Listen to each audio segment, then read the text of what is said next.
Muito bom dia, boa tarde ou boa noite, indiferente do horário que você estiver acompanhando mais um podcast aqui do Diário de Vacaria, seja muito bem-vindo, seja muito bem-vinda. Na pauta de hoje, um assunto que realmente é polêmico, sim, quando não bem organizado, não bem planejado, não bem estruturado e tem tudo a ver com o programa de hoje, que é o Diário da Arquitetura e Construção. E para começar essa conversa, quero dar as boas-vindas para minha amiga Márcia Fetti. Seja muito bem-vinda, Márcia. Obrigada. Olá a todos. Vamos lá. E também aqui ao lado da Márcia, ele que é um colega de longa data, um amigo muito querido, meu amigo Pablo Lovato. Seja muito bem-vindo, Pablo.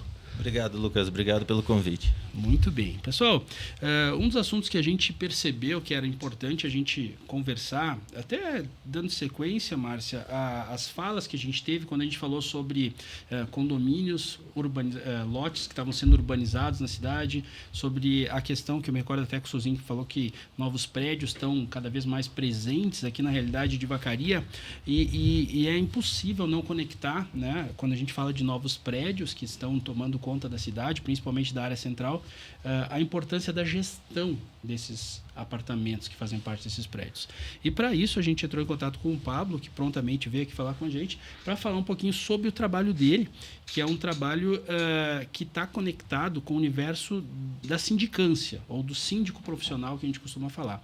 Eu queria começar, Márcia, te pedindo até o início da conversa, quando a gente assiste um prédio novo chegando, para aquelas pessoas que compraram aquele apartamento, existe ali várias informações que já são de início transmitidas para os moradores, né? Tem o manual do proprietário, tem o manual do síndico. Como que é aquele início, aquela convenção que começa por ali?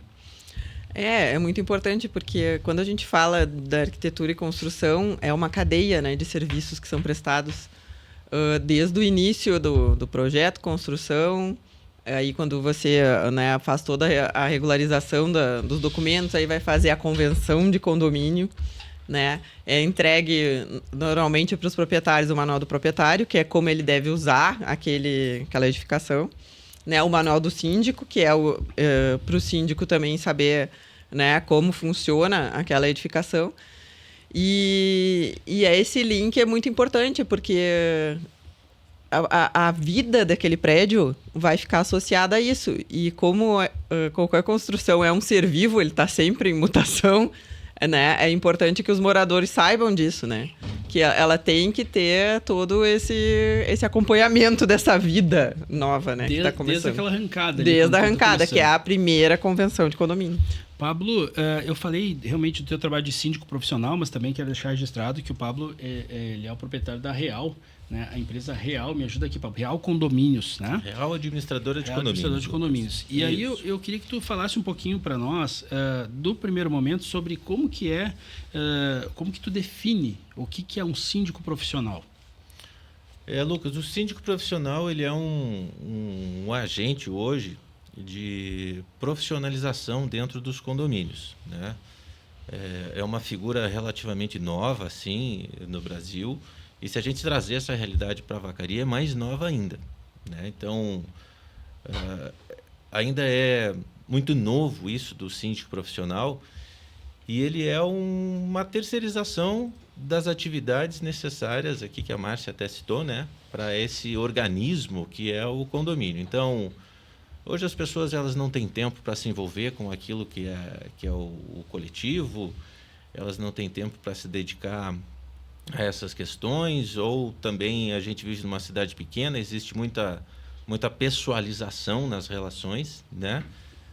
São relações muito próximas e às vezes esses organismos que são os prédios, eles acabam conflitando com essas relações. Então o síndico profissional ele entra perfeitamente dentro dessa lacuna, dentro dessa necessidade que existe. Para quê?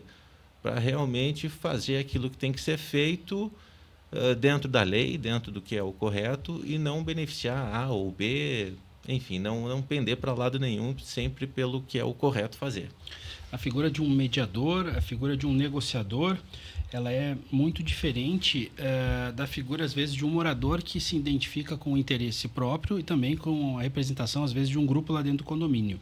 Em que situações um condomínio deve considerar a contratação de um síndico profissional em vez de manter aquele morador na função, Pablo? Eu acho que ambas as situações, Lucas, elas têm lados positivos e negativos. Então, cada condomínio, eu acho que tem que dedicar um certo momento e fazer essa avaliação dos prós e contras da contratação de um síndico profissional, ou até fazer uma experimentação, né, desse trabalho, porque o síndico orgânico, que é o síndico morador, ele também tem pontos positivos, né? Também pode trazer benefícios para o condomínio em relação à terceirização, em relação ao síndico profissional. Então, vai de cada condomínio avaliar isso, como é o melhor para ele. Sabe, uma das coisas que eu fico pensando, Márcia, é que esse desafio, né, de conseguir um equilíbrio ali, ele é um equilíbrio, ele é um processo que para o síndico acaba se tornando quase que constante. Ele tem que encontrar uma mediação, né? Principalmente, às vezes, né? Às vezes tem um cachorro dentro do condomínio, às vezes tem a questão do som mais alto em um apartamento, às vezes tem alguém que está jogando bola e o de baixo está dormindo. A gente fica pensando assim que são diversos desafios e principalmente a questão da disponibilidade. Eu acho que isso acaba se tornando um processo complicado. Quando a gente começa a conduzir esse processo, né, dentro da relação de venda, quando o imóvel é vendido, qual que é a importância desse processo até para uma questão de valorização? As relações humanas, né, não são fáceis, né? Nós somos pessoas passíveis de erros e às vezes é isso que é difícil de alguns entenderem, né? E dentro de uma edificação que moram pessoas diferentes sempre vai acontecer, né? Mas o que é importante quando a gente fala sobre o síndico, a administradora, né, é organizar isso da melhor forma possível, imparcial, né, que é o melhor, né. Mas também é importante, aí eu vou puxar um gancho para minha área, é que essas empresas, elas administram além das pessoas, as manutenções, que são difíceis às vezes, de identificar e não só fazer as corretivas e fazer, né, as preventivas, que são muito mais baratas, né, de fazer. E então tem essa importância, né, no dia a dia. E até quando a gente faz esse preventivo, a gente também aproveita e se antecipa ao problema, porque quando estoura um cano, quando estoura uma parte elétrica ou dá um problema em qualquer equipamento de uso da edificação, a gente se antecipa a isso, a gente também deixa de existir aquele atrito, né, entre as pessoas. Então, é muito importante isso, né? E é uma coisa que a gente sempre fala. Por que a gente faz a revisão do carro, né? Do nosso carro, e às vezes não faz da nossa casa, do nosso prédio, né? Para não ter problema. Então, é mais ou menos o mesmo raciocínio, a né? relação da preventiva versus corretiva. Ela resolve, ela se antecipa aos problemas, né? Uma das coisas que também se conecta a isso, eu acho que é a questão, do ponto de vista não só dessa manutenção, mas como também uma percepção, Pablo, como que o síndico profissional deve trabalhar a questão dos prestadores de serviço, a questão da limpeza, manutenção predial e segurança. Por quê? Porque às vezes isso acontece com uma certa frequência, né? Uhum. Então, assim, existe um trabalho a ser feito com os moradores também daquele prédio para que eles entendam essa engrenagem? Isso é um trabalho que envolve muita responsabilidade, Lucas, porque quando você está colocando alguém praticamente dentro da casa das outras pessoas, você tem que garantir que aquela pessoa vai executar o serviço ao melhor custo, não vou dizer menor, eu vou dizer o melhor custo, né? Com a qualidade esperada e a segurança esperada também. Então, isso exige muito de quem oferta esse tipo de trabalho, assim, de administração, seja administradora ou mesmo síndico, porque eu acho que o segredo vai ser a comunicação, vai ser a transparência, manter os moradores sempre informados do que está acontecendo, sempre oferecer feedbacks do que foi feito, do que tem para fazer, do que falta fazer, que isso vai, com certeza, trazer a sensação de estar sendo bem atendido pelos moradores. Um ponto relacionado a esse assunto é a questão, tu falou da transparência. Eu acho que uma das características essenciais é a questão da transparência financeira.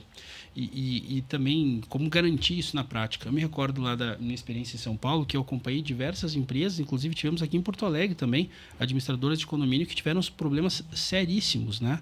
Então, a partir do momento que tu assume essa responsabilidade, né, a proximidade para que todos possam acompanhar onde estão sendo realizados os investimentos e em que status que está a conta, seja ela conta, às vezes tem gente que gosta de ter aquela conta, né, de fundo de reserva para manutenção, tem gente que gosta de usar, né, para fazer a pintura, já deixar programada, para, enfim, não ser aquele preço exorbitante na hora que precisa fazer. Como que é a importância, pode até trazer o case da Real, mas em relação à transparência financeira dentro da forma que vocês trabalham hoje, Pablo? A transparência é um dos pilares assim que eu sempre trabalhei dentro da empresa, porque quando você trabalha com dinheiro, especialmente dinheiro dos outros, você tem que ser o mais aberto, o mais correto e com a facilidade para explicar tudo o que está acontecendo do que quando você trabalha com dinheiro teu, né? Eu trabalhei com consultoria financeira há bastante tempo e já tenho esse cacuete, né, de fazer com o dinheiro do cliente, com que ele apareça e com o cliente que muitas vezes não está habituado com aquela linguagem, entenda o que está sendo feito com aquele recurso que ele está investindo. Então, a transparência financeira ela é um pilar lá dentro da Real hoje e também é um aliado, porque quanto mais transparente nós somos com os recursos e as atitudes da empresa, menos trabalho a gente acaba tendo aí gerando menos dúvidas para os clientes. Eu acho que essa parte do financeiro, quando a gente está olhando, ela sempre traz uma preocupação para as pessoas, mas quando tem a proximidade, tu acaba fazendo com que a situação seja completamente diferente. Vejo também uma questão, eu pelo menos usufruo muito disso, na mudança que teve em relação à tecnologia usada. Hoje em dia a gente tem a questão toda de ter praticamente em tempo real, vocês, né, já fazem o pagamento de uma conta, a administradora consegue visualizar isso, né? Isso mudou muito, Pablo? A tecnologia hoje você tem que olhar ela como uma aliada, né? Porque são tantas possibilidades que você tem dentro de uma empresa, seja ela do segmento que for. Então você tem que aproveitar isso e trazer os benefícios nessa relação entre empresa e cliente. Por exemplo, hoje a gente tem um aplicativo em que o cliente pode olhar todos os recibos das contas que foram pagas pelos condôminos, né? Pelo condomínio, perdão. Então, o cara está lá em dúvida sobre o preço, o valor que foi pago da conta de água, vai lá no aplicativo e olha, vai estar lá para ele entender bem o que está sendo cobrado dele, o que foi rateado, de que forma foi feita, enfim. Então, tudo que está acontecendo aí em matéria de tecnologia hoje, você tem que estar atento, isso qualquer empresário tem que ter essa atenção e dentro do possível para a realidade que tu tem, trazer e oferecer para o teu cliente. Tem não só na parte de tecnologia, eu acho que a gente tem um ponto, até me recordo, Márcia, que a gente teve falas com o Juquinha aqui sobre a questão do plano diretor, a gente falou muito sobre isso, mas lá no universo aí, Pablo, dos síndicos, existe uma mudança muito constante de leis, de normas, de regulamentações. Uma das coisas que eu também recordo que acompanhei bastante, não só em Porto Alegre, mas em São Paulo também, era, por exemplo, a questão do Airbnb lá, tinham prédios que permitiam que o Airbnb pudesse, né, ter apartamentos naquela unidade, ou tinham outros que, por exemplo, bloqueavam acesso ao motoboy para trazer, né, a teleentrega, o lanche dentro do apartamento, que era a questão de segurança. Como que funciona essa questão assim? Como que tu está vendo esse cenário? Tem muitas mudanças acontecendo? Como que administra esse processo? Muitas mudanças. Você vê que essa questão aí da locação por curta temporada, né, o Airbnb, ele ainda tem muita discussão, ainda não há uma regulamentação assim em nível nacional, né, que atenda. E a bola da vez agora é o carregamento de carro elétrico. Boa. São Paulo aí foi a primeira cidade do Brasil a regulamentar isso aí. E através dessa regulamentação que está acontecendo em São Paulo, eu acredito que vai nortear aí os demais municípios, para estados, enfim, para fazerem também. Então tem muita coisa mudando e toda mudança gera uma consequência, né? Gera uma discussão, tudo que envolve condomínio tem uma certa discussão envolvida e a parte legal também. Caraca, essa aí do carro elétrico acho que ainda vai longe, né, Márcio? Essa do carro elétrico, eu já teve condomínios que a gente tem que fazer uma aprovação, a gente tem que aprovar, tem que fazer uma RRT de responsabilidade técnica, né? Tem que ter um responsável técnico pela obra, né? Uhum. A gente tem que colocar e tem que fazer a ligação direto do medidor da unidade até onde é a sua vaga de estacionamento. Exatamente. Porque senão, digamos, o Lucas tem um carro elétrico e eu não. Aí tu tá ligado na luz do condomínio, né? Não é justo a gente dividir igual a luz, né? Aí entra... Então, tu tem que fazer essa ligação, né, direto no medidor, digamos, a unidade... tem que ligar na sua vaga do seu carro, né? Ela não pode ser aleatório, né? Isso geralmente acaba acontecendo em prédios que até então já estão até prontos. Sim, porque... O que acaba exigindo até um projeto para isso, né? Não, e por isso que tem que ter um responsável técnico habilitado, né? Tem que ter um arquiteto, um engenheiro que assine e que tenha... E faça o projeto, né? Não é só assinar, tem que fazer o projeto. De todo aquele percurso daquele cabo que vai alimentar esse carro... Porque a gente já viu até de carros, né, que foi feito essas instalações e que pegou fogo. Por ser, a gente está falando de energia elétrica, é uma coisa altamente... Porque né? não é uma coisa assim, digamos, que tenha muito tempo no mercado, né? Tem muita gente que está conhecendo. Agora a gente teve uma situação até nas aéreas aí que eles estão falando que agora não pode mais... foi a Emirates, que disse que não pode mais levar carregador a bordo do avião pela incidência que eles estão tendo de baterias explodirem durante o voo. Então agora está bloqueado o carregamento de celular por carregador dentro da companhia. Então assim, está todo mundo olhando para esse mercado do lítio, um mercado de transformação e vendo como que as garagens têm que se evidenciar. E aí é um caso que vai aí realmente para uma Assembleia Geral, né, para ver qual é o caminho para isso, né? Muitas vezes a Assembleia ela não tem a competência necessária para tomar uma decisão mais técnica como essa, por exemplo, porque você vê... A regulamentação em São Paulo está prevendo hoje que o carregamento de carro elétrico só pode ser feito num ambiente aberto, X carros por vez, enfim, e é onde a gente não tem como fazer isso em um prédio que já está construído, já está vivendo. A modificação consolidada, assim, né? Já é muito difícil. Consolidada. Um ponto importante também é a questão da segurança, Pablo, que chama bastante atenção.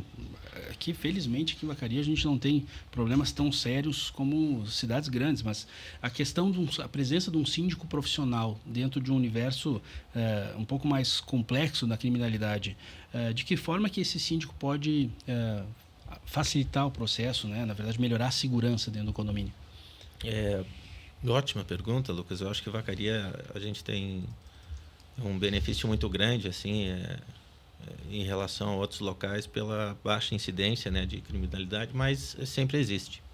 A Vacaria também existe e o papel do síndico nesse caso ele é entender o que está acontecendo e através da autoridade que o condomínio delegou a ele colocar em prática decisões dos moradores para que o condomínio fique protegido. Mas isso também passa pela responsabilidade dos moradores, muitas vezes, que é o quê? É ter certeza que a porta fechou, se certificar de que o portão trancou quando ele saiu. Muitos condomínios regram lá que tal hora a fechadura tem que ser trancada com chave. Então, o síndico ele tem o papel importante de fazer a coisa funcionar, de fazer a coisa acontecer, né? Mas cada morador também, cada condomínio, cada morador, ele tem a responsabilidade de contribuir com a segurança do seu condomínio. Márcia, algum desafio que te chama bastante atenção do trabalho do síndico? Muitos. Vamos botar uma aí para a gente pensar, porque eu vou te falar, eu particularmente vejo que a diferença entre gerações de moradores Para bem mim, complexo. é muito complexo, porque da mesma maneira, inclusive assim, tem aquele morador que está chegando com um filho pequeno e tem aquele morador que já é mais tranquilo, que não quer barulho no prédio. Eu vejo como esse um dos maiores desafios, porque quando a gente tem um prédio de crianças, parece que existe um consenso ali. Eu vou contar uma história para vocês, assim, que aconteceu comigo aqui em Vacaria, inclusive. Quando eu vim morar no prédio que eu moro hoje, uma vizinha, acho que ela não queria que eu fosse morar. Porque eu tinha 2 filhos, eles eram crianças ainda, entrando na adolescência, ela não me conhecia, vou levar por esse lado, né? Não. E ela me disse exatamente isso. Eu acho que tu não deveria vir morar aqui porque tu não vai se adaptar, porque a garagem é ruim, né? O acesso é difícil. E, enfim, ela foi criando dificuldades, né? Uma boa recepção. Uma boa recepção. E ela sabia que eu ia fazer a obra no meu apartamento, né? Então, acho que era isso. Ela tinha pavor. E, realmente, eu fiz uma obra de 3 meses. Eu refiz, né? O meu apartamento, porque realmente era um imóvel da minha família e que estava muito deteriorado, porque sempre teve inquilino, né? Nunca ninguém da gente morou, enfim. Hoje eu me dou muito bem com ela, não tem problema nenhum. Mas ela fez essas observações. Então, eu acho que às vezes falta isso também, né? As pessoas às vezes se apavoram sem conhecer. E no caso, depois, ela viu que eu tranco a porta, que eu sou gente boa, né? Meus filhos também não davam problema, minhas funcionárias também não. Então, eu acho que tu ter um síndico, uma administradora, tu tem essa profissionalização e aí tu entra com a coisa séria. E quando eu vou fazer uma reforma, até antes de vir para cá eu estava num condomínio que eu vou começar uma obra num apartamento. E eu faço um aviso, eu acho que com vocês também, né? Eu boto um aviso avisando, a unidade tal vai entrar em obras, qualquer coisa você entra em contato comigo, Márcia.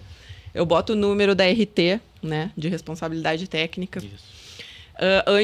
Falo com a administradora, comunico que vou fazer a obra, que provavelmente durará esse período de tempo Então, eu acho muito importante, a comunicação é a coisa mais importante nos condomínios, né? É comunicar, é saber...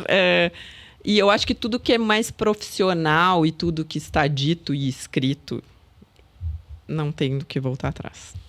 Então, esse é o recado principal, eu acho, né? Pablo, por aí, o que mais me conta que é importante aí para as coisas darem certo no condomínio? Bom senso. Eu acho que o bom senso é a expressão que traz a fórmula mágica para as coisas darem certo no condomínio. É normal que hajam conflitos no condomínio, né? Imagina que quando você casa com uma pessoa que você ama e ainda assim existem alguns conflitos às vezes, né? Você imagina num condomínio que você não tem relação nenhuma com os vizinhos e tudo mais, mas você está ali, né, todos os dias junto. Então é normal que existam conflitos. Para isso existem as legislações, né? E também esses agentes que estão aparecendo aí na vida condominial, que é a figura da administradora, que é a figura do síndico profissional. Mas o bom senso, na minha opinião, deve reger sempre as relações dentro do condomínio, saber que a tua liberdade vai até onde começa a do outro.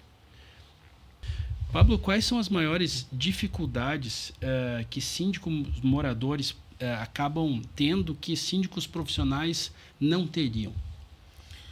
Lucas, eu acho que aqui na nossa cidade hoje, essas dificuldades elas passam pela proximidade das relações entre os moradores, né?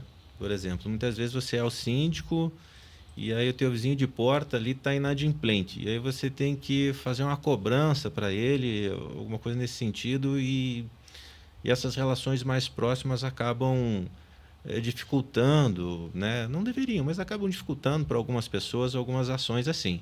Ou uma notificação que precisa ser feita para um morador e tal.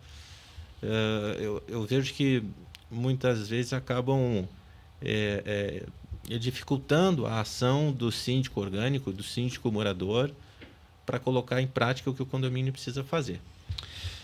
Não é uma situação simples. Eu vou fazer essa pergunta para ti, Márcia, e vai ser a mesma pergunta que eu quero ouvir do Pablo. O condomínio é como um pequeno retrato da sociedade. O que a vida condominial nos ensina sobre convivência humana? Acho que ensina muito, né?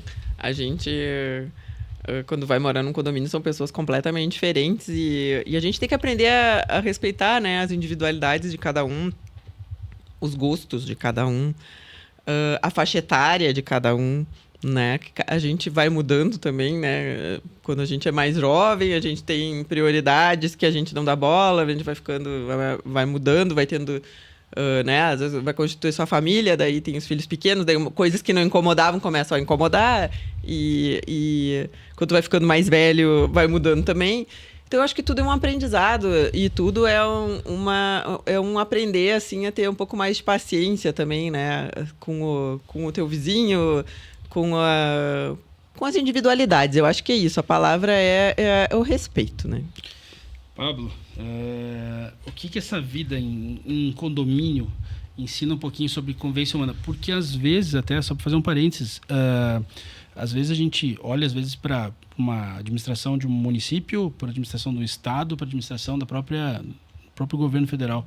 E a gente pensa assim que lá longe, e quando tu olha para um condomínio, parece que é aqui perto. O problema, digamos que assim, ele só se exponencializa, mas a origem é muito parecida.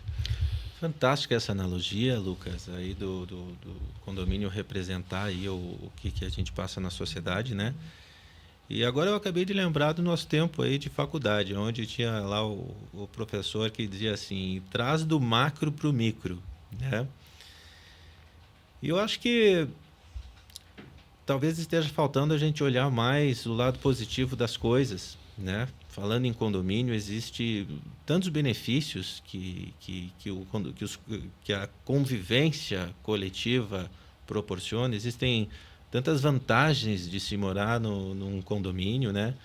E muitas vezes a gente acaba deixando isso aí de lado. Eu vejo muito no dia a dia da administradora isso, muito no dia a dia do síndico profissional isso. A gente acaba deixando de lado todas essas vantagens e acaba focando num pequeno problema, né? Assim, vai junto com aquilo que a Márcia estava dizendo, né? De respeitar a individualidade e tudo mais.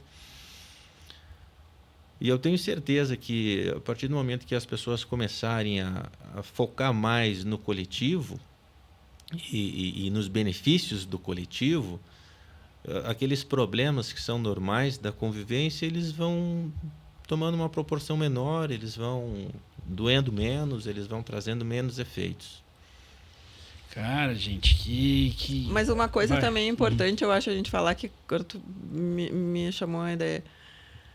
Às vezes aquele nosso vizinho que a gente não conhecia muito, linha de vista, ele acaba virando um grande amigo, né? Exato. E no momento que tu te aperta, acontece alguma coisa, porque isso acontece na vida da gente, a gente, né, às vezes se sente mal, tem um problema de saúde, ou alguém, enfim, é o teu amigo mais próximo, é o teu vizinho. Então, eu acho que quando a gente valorizar também essa irmandade, essa vizinhança, né? Eu acho que é isso que é importante. A gente deixar também de ver só o lado ruim, mas vamos ver o lado bom também, né? Que tem esse lado muito bom, que a gente conhece um monte de gente legal, né? Com certeza, faz toda a diferença. Bom, Márcia, quero te agradecer mais uma vez por participar desse podcast, que é tão importante para nós, que é o Diário da Arquitetura e Construção. Pablo, meu amigo, já vou deixar esse convite renovado, porque quando a gente fala sobre o trabalho que tu faz, a gente vê que hoje foi um pequeno resumo de alguns minutos do quanto que esse trabalho ele é extensivo, do quanto que ele precisa ser também presente na relação das pessoas, para que elas possam encontrar uma harmonia, um espaço, uma janela de conversação, né? Sempre com muito respeito, como tu falou, indo do macro para o micro, ou indo do telescópico para o microscópico. Então a gente começa a enxergar ações que fazem justamente o bem-estar social acontecer. Às vezes, né, com uma pequena flexibilidade em relação a uma pequena ação, acaba fazendo com que um problema maior acabe não acontecendo. Obrigado. E o convite renovado, tá? Obrigado a você, Lucas. E eu não posso deixar de aproveitar a oportunidade aqui para agradecer a toda a equipe que trabalha comigo lá na Real, que fazem um trabalho maravilhoso nesse dia a dia dos condomínios aí.